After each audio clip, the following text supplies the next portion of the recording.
Today, we're food fact-checking the milk wars that are going on right now. Some doctors and nutritionists were shocked when 4 big health organizations recently said some kids should drink dairy milk over milk alternatives. The news comes as milk alternatives have blown up. Sales have increased 61%. 61%. And shortages have sent people into a frenzy, right, to stockpile their favorite drinks. To add to this battle, the dairy industry has been pushing to remove the word milk from these popular milk alternatives, claiming they're not even milk. They're not really this. Turns out, milk wars are even dividing families all around the country. We're all about the milk that goes moo and cookies.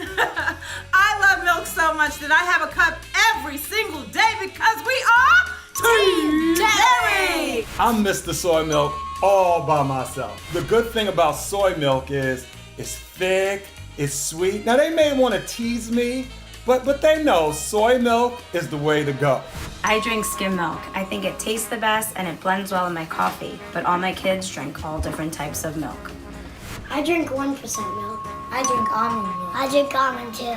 Almond milk is better. Almond milk is better! I'm Team Dairy. Nothing beats the creaminess of milk. Dairy is so much more versatile. I mean, seriously, what else are you supposed to make eggs, creamy pasta, and mashed potatoes with? I'm Team Oat Milk. I like the taste better, and regular milk makes me feel bloated.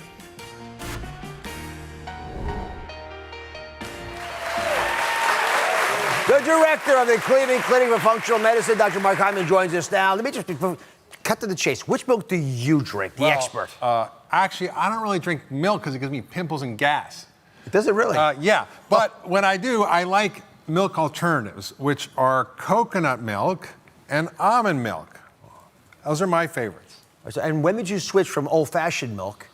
Was it before the pimples or afterwards? And why? I didn't have any today because I have no pimples. So see, I'm good. But the reason I actually avoid dairy milk is because the science that shows it's beneficial is kind of weak. In fact, it may contradict what people believe. We know from the science that it may not help prevent fractures, that it's not necessary for strong bones, and that it may be linked to many risks. For example, some cancers, autoimmune diseases, allergies, eczema, and digestive issues, and 70% of the world is lactose intolerant. So there are probably some people who should be eating dairy milk, though. Who is that? Is there a group like that? Leading organizations have determined that kids under 5 should be drinking milk, not milk alternatives, because they believe, yes, dairy milk, because they believe that the nutrients in there are better absorbed by those children than the milk alternatives. But I think the jury's still out, and there are many leading scientists from Harvard who really dispute the guidelines that we should all be drinking 3 glasses of milk a day and that kids should have 2 glasses. Part of the reason I think there's a desire to continue to use dairy milk is because there's rich heritage of milk consumption by humans. So scientists have recently uncovered that prehistoric babies also drank animal milk. These bottles you're looking at there, some of them are more than 3,000 years old, and I'm sure humans were drinking milk even before that. So we're going to find out which milks are best for the modern man and woman. Let's go through all the options. And these are the original milk alternatives, right? We got soy, almond, coconut, but we got some newer ones here. Oat, which is everyone raves about. And then there's pea milk. Yes. So tell us about some of these hot trends. Well, you know, the latest trends are oat and pea, which are kind of new, sexy things. Oat's a little creamier. I tell you, I happen to love the oat milk. However, are they nutritionally as sound as you want to be? That's the key question. So our friends at Consumer Reports looked into some of the most popular non-dairy milk alternatives and broke it all down to help find the best ones for you. Let's start off with calories, okay? We'll put them up here.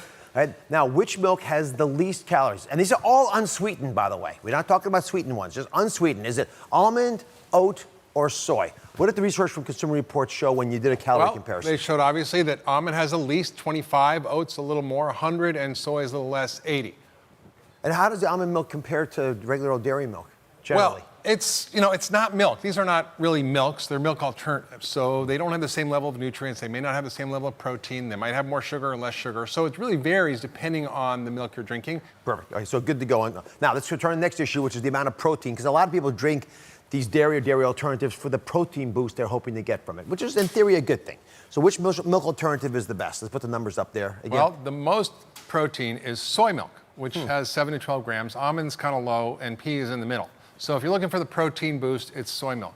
And when it comes to direct comparison against soy, any concerns about that versus dairy milk? Yeah, again, I wouldn't be guzzling this as a drink because soy, if you consume it in large amounts, has various chemicals in it called phytoestrogens that can increase estrogen levels. And how about calcium? When you look at the comparison between all these with the calcium content, because I know that's probably the single biggest reason that consumers keep advocating for regular old dairy milk. It may be the reason these organizations are recommending dairy milk for kids. Well, I would say first about calcium, when you look at the literature, studies that show that calcium intake isn't really correlated with stronger bones. So that has sort of been debunked, and that even dairy milk consumption is not associated with stronger bones. So that's an idea that we got that was based on sort of a faulty association, but isn't really true. So I don't worry so much about the calcium. I'd rather get it from where the cows get it, which is greens and plant foods. Let's cut out the middleman. So Consumer Reports, interestingly, when they looked at all these alternatives to dairy milk, they found these actually have more calcium than the old-fashioned dairy milk. So how is that possible? Well, they added to it. It doesn't naturally contain a lot of calcium when you use these milk alternatives, but when you add them to them, they actually can have more than dairy milk. But they're not necessarily in the best forms, and I think it's better to get them from the original sources, which is greens and things like, even sardines with the bones or salmon with the bones. But if you're going to drink dairy to get calcium, do you trust the way it's historically been absorbed in our bodies? Just because we at least know this gets in a little bit? Yes, we do. We do, yes. All right. A little bit out of Hyman. It's hard sometimes. Up next, the milk wars continue. Which alternative had the most sugar? Because that may be the most important stat at all. I was surprised by the answer. Plus, which one is the best substitute for cooking and baking? This guy's going to teach it all to you. Stay with us. We're back with our food fact check on the milk wars with Dr. Mark Hyman. So when it comes to milk alternatives, which one loses the battle when it comes to sugar content, which is unfortunately where a lot of these problems happen? Absolutely. Well, sugar is the worst in oat milk. Oh, no. Which has 17 grams in the ones that have the highest. The lowest is coconut almond. They have about a 0 to 7. So I would go with the coconut almond. If you're getting the oat, make sure it's unsweetened because that can be a little better. I love oat milk. And now I know why. Yeah, well, just make sure it's unsweetened. Sweet. Well, when they use it in the baristas in the coffee shops, it's often the sweetened stuff. That's why. But get the unsweetened. All right, so what should we look forward to when we're shopping for the best milk? What do we look forward to? Always just unsweetened, that's it. Unsweetened, only unsweetened. And read the ingredient list because they can kind of cheat on there. All right, so we're gonna find out which best new milk alternative is the most versatile in the kitchen now. Dr. Hyman has a brand new cookbook. It is called What the Heck Should I Cook? Brilliantly named. Happy chef in the front. So what the heck can I cook with milk alternatives? Oh, you can make the best stuff. You can make pancakes, scones, you can make smoothies. It's awesome. So we're gonna make my favorite, which is pancakes that have no dairy and no gluten and no grains. Okay, so secret ingredient, the best milk alternative he thinks for cooking is? Coconut milk. Coconut milk, there it is. And this is the light form, which has a little less fat, but a little less calorie, but still creamy and delicious. So there's no suffering here. So again, you're looking for light and unsweetened coconut milk? Yes. Okay, so I'm gonna help with the eggs, you do everything else. He's gonna make dairy-free lemon blueberry pancakes. He's my sous chef. So the first thing I have to do, Dr. Oz, very hard job, I know you can do it, break the egg. I'll do 2 at a time. All right. Okay. Except we only need 1. Oh, well, typical. You can't follow instructions. That's all right. That's all right. We'll get him a job someday.